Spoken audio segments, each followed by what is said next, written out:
Hello everyone.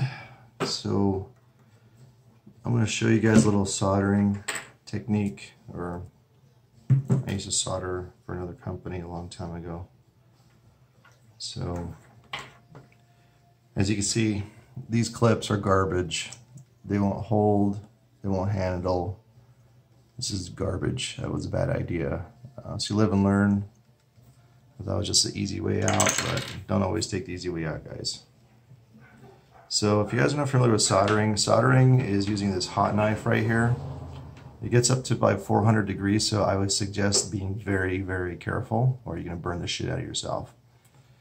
I suggest that you use gloves if you never soldered before. If you want to practice, I suggest you do it all on just plain old wire and solder. This could save you a lot of headache down the line. So I want to do first here is I want to mate these two together. So I need to solder these two buddies together. This is my technique. Other people would do it differently, but this is my there's another way. Kidding. Oh, damn.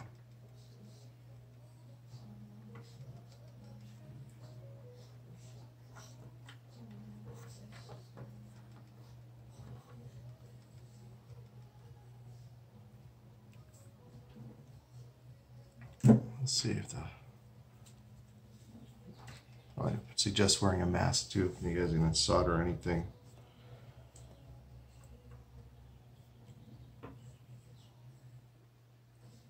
See, that's smoke right there. That means it's hot enough.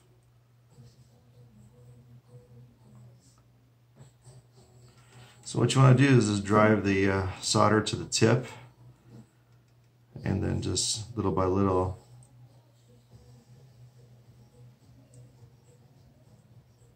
solder it up.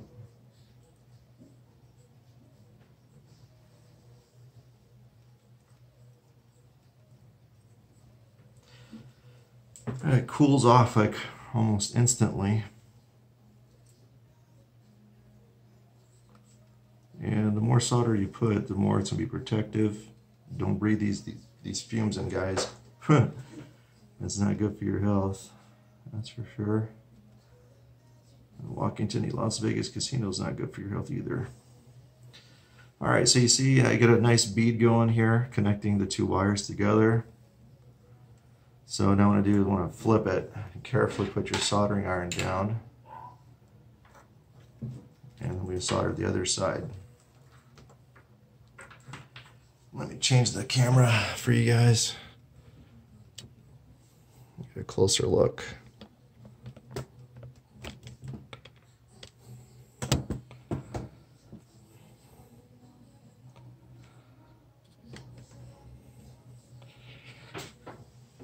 So I want to flip this. I'll use something here to hold this wire down. I'll use my cup. Alright, so let's get back to soldering.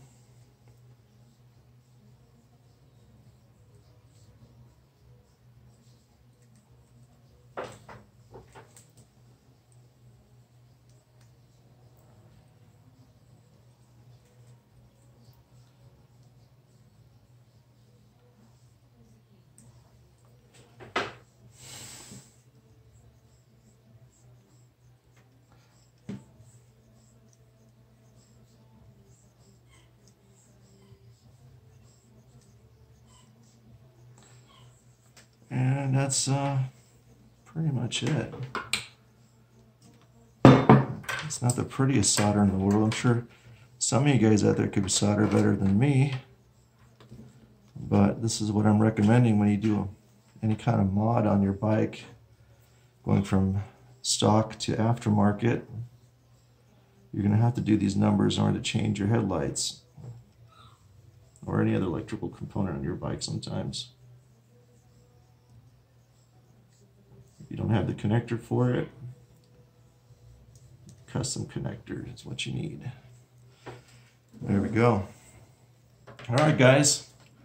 I don't think you guys want to watch me solder all these wires together. It's going to just take too much time, but just a quick tutorial for you guys if you guys want to do it yourself, which I know a lot of you guys would. You like to save some money? Of course you would. All right, guys, thanks for watching. Stay tuned for the big bore kits coming up soon. Have a good day. Bye.